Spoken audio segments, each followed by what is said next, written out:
The LA riots have escalated quite a bit.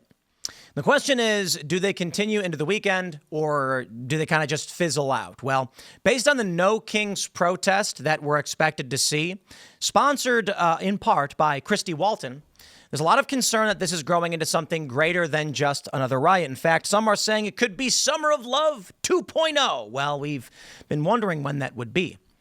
But there's another question being brought up by the media. Hey, I didn't make this stuff up. Everybody looking at me, huh? No, the corporate press, as well as many media outlets, are weighing in the possibilities of civil war. In fact, you had Adam Kinzinger say that Newsom should activate the National Guard in defiance of federal authority so that there is a battle between the state and federal government as to whether or not the feds can actually control a National Guard.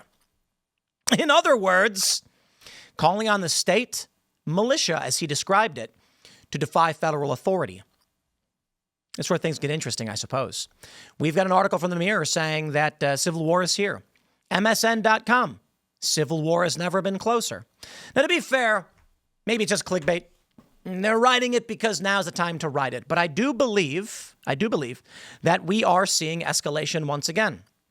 And we've been on this track for hyperpolarization and political divide for some time, which is pushing us towards this question of, is the only thing separating us in the United States from an actual civil war is the willingness of a blue state governor at this point to call upon the National Guard to actively defy the federal government.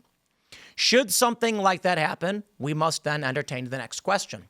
Will other Democrat governors join these rogue states, this rogue state? Or does Trump just get to sweep through with exactly what he wants? You see, we've got some big questions right now. Generations of individuals in this country who are flying a foreign flag. They're flying the Mexican flag right now in California, saying this is not their country. They're allegiant to Mexico. This is what happens when you get birthright citizenship and amnesty to people who are not citizens. Well, the birthright citizenship to the children of people who are not citizens and then give them amnesty. Guess how they vote? And this has been going on for some time now, which brings us to a difficult point. Will Donald Trump actually arrest and charge these individuals with sedition? A viral video of a fat Mexican woman, I'm not trying to be a dick, but she says, and she's obese, that California is Mexico and they will take their land back. Okay. And then you have a soldier. A video of a now discharged soldier in full uniform saying the military should stand against the Trump administration.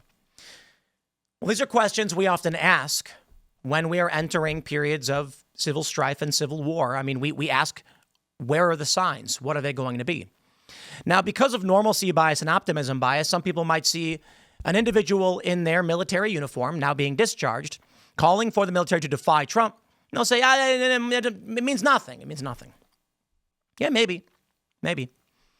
But let's take a look. There's other challenges we have now, especially with this Minnesota Democrat admitting to have entered the country illegally. And the law states that if this is found to be true, it is the duty of the government to seek and revoke that citizenship. But what do you think happens if Trump does that? So I ask you guys who are watching, comments, let me know what you think. Is this just another riot? It's going to pass like anything else. Or is this the crack, the final breaking point, where Donald Trump seeks to deport tens of millions of illegal immigrants, dramatically stripping Democrats of their illicit political power that they've been amassing and stealing for generations? J.D. Vance points it out in a video.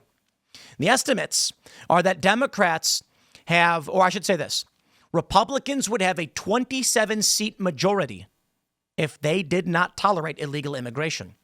Democrats bolster their congressional representation through non-citizens who are counted in the census and electoral college votes, meaning the will of the American voter is being stripped away in favor of non-citizens. Now we have this.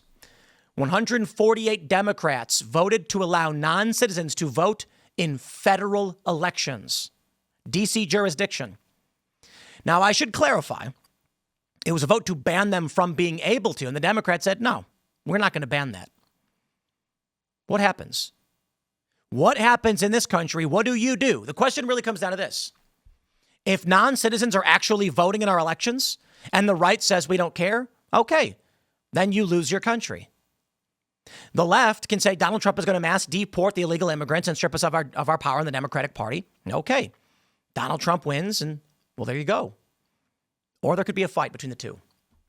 So let's take a look at the news. Before we get started, we got a great sponsor for all of you. We got Tax Network USA. Shout out to tnusa.com/Tim. This month, Tax Network USA proudly celebrates American Pride Month, honoring freedom, resilience, and financial independence. To mark the occasion, they're offering 10% off of all services for a limited time. Bravo, Tax Network USA, an excellent marketing play. Respect. If you're dealing with back taxes or missed the April 15th deadline, don't wait. The IRS is stepping up enforcement fast. Penalties can add up quickly, up to 5% per month, maxing out at 25% of your total tax bill just for not filing. That's on top of what you already owe. But there's good news. Tax Network USA can still help you turn things around. Whether you're self-employed, run a business, or your books are a complete mess, their team knows how to cut through the chaos and find solutions that work. Your consultation is free, and getting ahead of the problem now could help you avoid harsh penalties, wage garnishments, or surprise bank levies. Take the first step. Call 1-800-958-1000 or visit tnusa.com/Tim. And don't forget, this month only, you'll get 10% off as a part of their American Pride Month celebration. Clever. Regain control of your finances with expert help from Tax Network USA. And don't forget to check out castbrew.com. Use promo code RUMBLE10. You get 10% off everything. I think even subscriptions too, meaning like you get that discount forever. Now we got Appalachian Night's low acidity coffee, Ian's Graphene Dream. However, maybe you guys are into decaf. You like a delicious coffee, but you don't want the caffeine in it. We got Sleepy Joe and Unwoke. Don't forget, we got Luck of the Seamus, 2 weeks till Christmas. Focus with Mr. Bocus, rest in peace.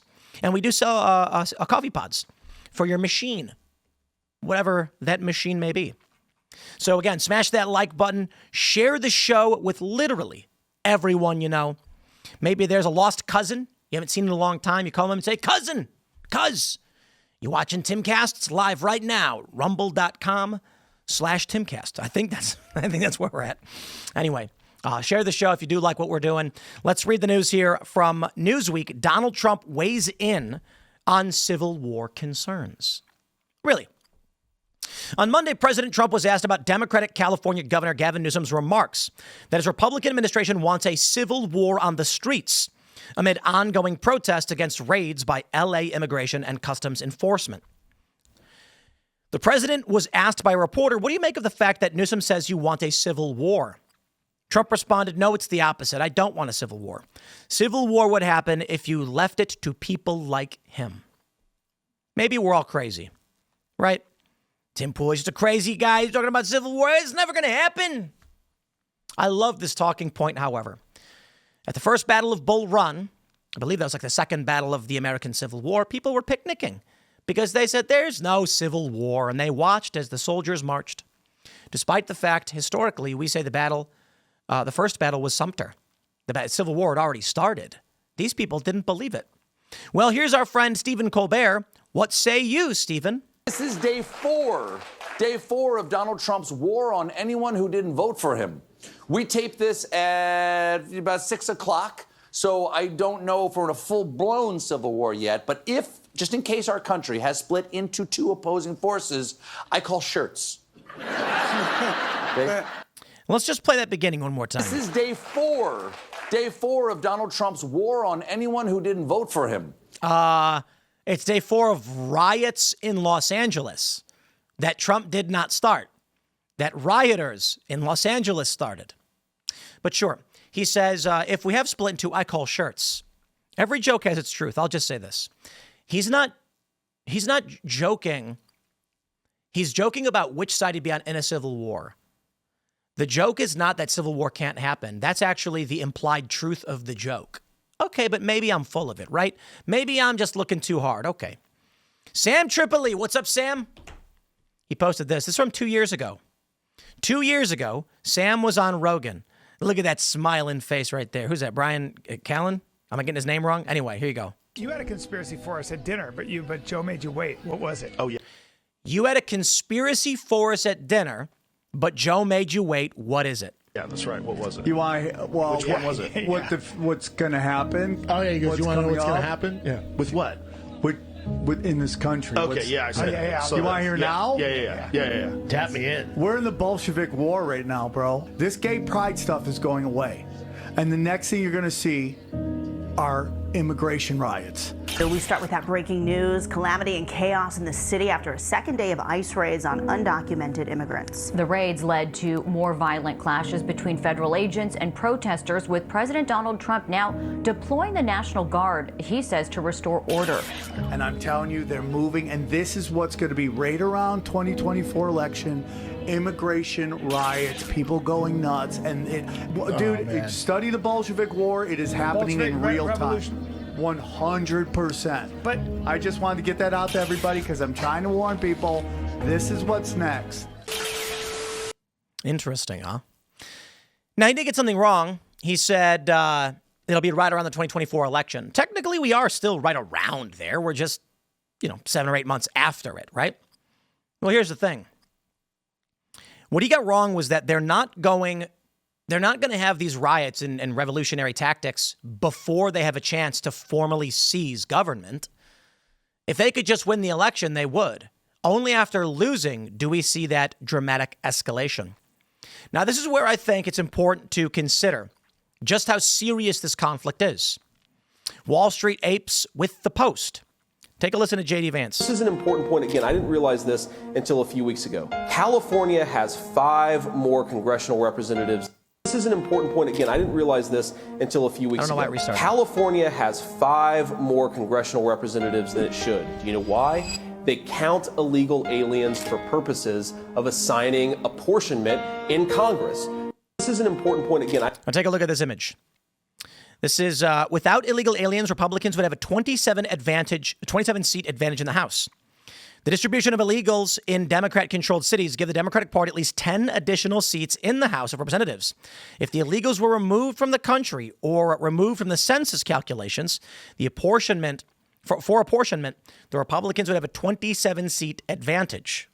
Why? Minus 10 Democrat, plus 10 Republican. That's how you get that advantage. Now consider this. Democrats have extra votes in Congress, have extra votes in the Electoral College. This is cheating by a substantial amount. Now, there's this viral video which I think is really funny, and it's just a message from somebody on the ground. Everybody thought this was Wyatt Russell. It's not. It's a Democrat guy. Okay, but listen to what he has to say to the National Guard. Feel tough with your assault rifles and your sticks? You should be standing here with us. Stand with us. You're on the wrong side of history. We know you got a job to do, but you took an oath to the Constitution, not to the fascists in the White House. And they go on to say that it's not Wyatt Russell anyway, but I don't know if the guy is Aaron Fisher, former Ohio House Democratic Caucus staffer. Now, I just pulled that one up because I thought it was a little bit funny, but I bring it up because it shows you the sentiment of the people on the ground. The National Guard should defy the orders of the president.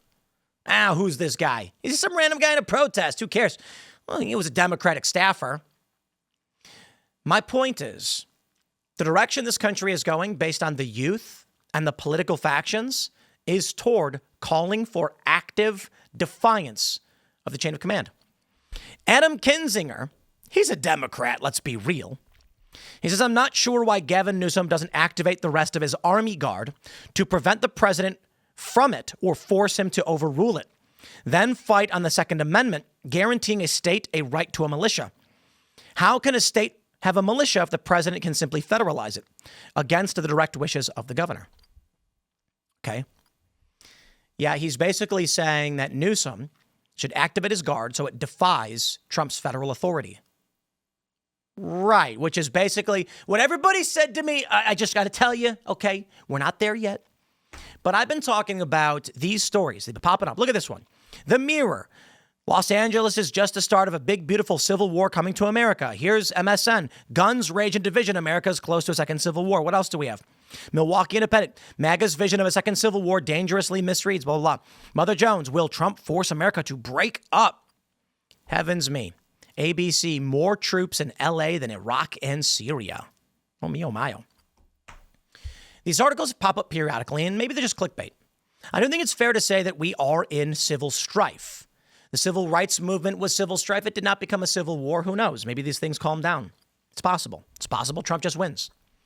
But everybody said to me years ago, if there's actually going to be a civil war, you would need like states calling on their National Guard against the federal government. That's not going to happen. Happened in Texas already. Under the Biden administration, Texas sent its state guard out in defiance of federal authority. Well, now federal authority is flipped. Maybe that's indicative of there's not going to be a civil war because now Trump's in command and ICE and CBP are operating under his orders. California, on the other hand, may defy as well. Yeah, we were dangerously close. We've been dangerously close. We're teetering on the edge, but honestly, I don't know. I can only say, hope for the best, prepare for the worst. But here's the mirror.co.uk. They say peaceful protests are rebellion, Hispanics are illegal, and up is down in Trump's America, says Fleet Street Fox. There will be a civil war before this man is through. Really? So let me ask you, Trump aside, should we allow non-citizens in this country to vote? Should we allow Democrats to bolster their congressional seats by operating illegally as sanctuary states in violation of federal law? If the answer is yes, we don't have a country anyway. If the answer is no, and they don't stop, how is that Trump's fault? I don't care about Trump. What must we do to stop Democrats from cheating?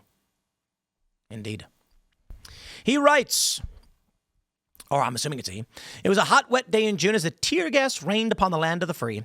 Peaceful protesters, live streamers, and the ready to be angry were pepper sprayed. You're lying.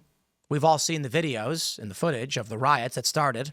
But sure, those two most dangerous foes of tyranny, innocent bystanders and journalists, were fired upon with rubber bullets and stun grenades. And America is such a great... I covered civil unrest in the United States, and I will tell you this. Sometimes, yes, the police start the conflict, start the chaos. That is not what we've seen in these videos and these photos. From the friends and reporters that we know on the ground, that is not what we've seen. I was in Ferguson, and the cops, for no discernible reason, a cop broke from his line, pulled a flashbang, walked up, and chucked it into a crowd of people. No warning. And that ignited a riot. Now, don't get me wrong. They had already rioted the nights before. But right now, at this point, when they did this, people were standing in the street, and they were just milling about. Then the cop came, and he threw a flashbang into the crowd. I was there. And then all of a sudden, everybody was running around screaming, and then the looters came in and started smashing and destroying things. This is not one of those cases. Waymos were smashed and burned and destroyed. The riots kicked off, and they pinned down ICE agents in a federal facility. But regardless, fine. You know what? Don't care. Blame whoever you want for the start of the conflict. The conflict is here. There's no convincing the liberals, and I don't need to convince you. You guys know who started the riots, rioters. The left will just claim Trump arbitrarily attacked them, and they're going to believe it anyway. So here we go. If there's no reconciling these realities, it doesn't matter to argue because I'd be preaching to the choir. All that matters is, in terms of the practical realities, the conflict is here. They say it was a rebellion against the rule of law. I love this. They say these snub-nosed non-lethal rounds, 4 centimeters wide and 10 centimeters long, tear flesh apart and usually stop before they reach an organ rather than pierce with deadly certainty of a 9mm hollow point. Oh, Mike. Bro, come on.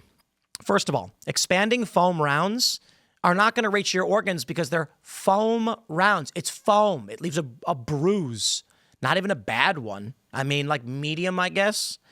Pierce with deadly certainty of a 9mm hollow point. Okay, well, I'll give them on a technicality. Like it does pierce and penetrate. But to be fair, I think pierce is an overstatement of what a 9mm hollow point does. It's a hollow point, so technically it's not supposed to pierce, okay? It penetrates and expands. All right. But whatever. Anyway, there were highway patrol troops with truncheons, blah, blah, blah. And they went to Home Depot, a donut shop, a clothes factory, and a warehouse. They did not find it necessary to take police with them. For in America, visa officials have the power to arrest, prosecute, and shoot whoever they please. You see how they write this stuff? This is the world they live in. Now, I think it's important for us to point out, my friends, all of these articles make it clear from the left. If you're an illegal immigrant, you're out of bounds. No. They are now posting, oh my God, Trump's not even arresting criminals anymore. He's arresting migrants, illegal immigrants. Now, the report is they didn't actually go to Home Depot. Everyone's claiming it's true. Not entirely sure. So what? So illegal immigrants go hang out at Home Depot, and ICE says, let's start rounding them up. I love it. They entered illegally. They're subject to deportation. Thank you and have a nice day. I love the idea that ICE will go to Home Depot, in fact, because now these illegal immigrants will not be hanging out there. People will stop hiring them. They'll stop subverting. The reason why California wants this, they want illegal immigrants to be able to live in this country so they can bolster their electoral vote count. They're cheating the elections. It's about time we got a lawsuit. Ken Paxton, somebody from a red state, sue California for illegal apportionment of congressional seats. Let's go. Now's the time. All right, what else we got? Guns, rage, and division. America is close to a second civil war. This is just a series of photographs of, people in a variety of conflicts that have happened throughout this country. We have this from Milwaukee Independent. MAGA's vision of a second civil war is dangerously misreads America's fragmented political geography. No, it doesn't. Y'all are dumb. There is no MAGA vision of a civil war. There are disparate views as to whether or not civil war could even happen. And many people on the right in the MAGA movement don't think it's possible. Some think it's inevitable. It's just kind of sporadic. They say, calls for a second American Civil War have become a persistent theme among extreme factions aligned with Donald Trump. False. This is just made up garbage, particularly the MAGA movement. These individuals frequently evoke images of 1861, blah, blah, blah. Nobody wants to live in a country where we are forced to fight to maintain control. The MAGA view is that Trump, as the duly elected president, already has that control and should enforce the law. They say 1861 was primarily a conflict between organized state governments. 11 southern states ceded from the Union to create the Confederate States of America.